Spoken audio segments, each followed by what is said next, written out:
বিশ্ব রাজনীতিতে নতুন মোড়। ডোনাল্ড ট্রাম্প ঘোষণা দিয়েছেন, এই যুদ্ধ প্রায় শেষ, আমরা জিতে গেছি। বসুন্ধরা, উত্তরা, বনশ্রী, কুড়িল ও বাড্ডা সহ রাজধানীর বিভিন্ন স্থানে অভিজাত ও অত্যাধুনিক মানের ফ্ল্যাট কেনার এক নির্ভরযোগ্য প্রতিষ্ঠান প্লেজেন্ট প্রপার্টিজ লিমিটেড।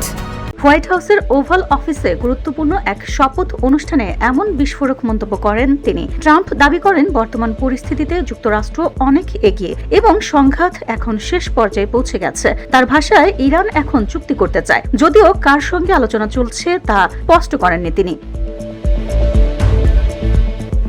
পারমাণবিক ইস্যুতে ট্রাম্পের সোজা সাপটা বার্তা, কোনো পারমাণবিক অস্ত্র থাকবে না, ইরান এতে রাজি হয়েছে।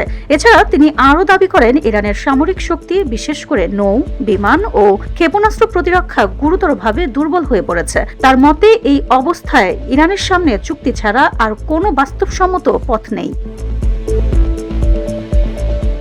অন্যদিকে যুক্তরাষ্ট্রের প্রতিরক্ষা মন্ত্রী পেট হেগেটস বলেছেন, আধুনিক ইতিহাসে এত দ্রুত কোনো সেনাবাহিনীর পতন আমরা দেখিনি। তিনি জানান, শুরু থেকেই শক্তিশালী আঘাত হেনে প্রতিপক্ষকে দুর্বল করে ফেলা হয়েছে, যার ফলেই এখন আলোচনার পথ তৈরি হয়েছে।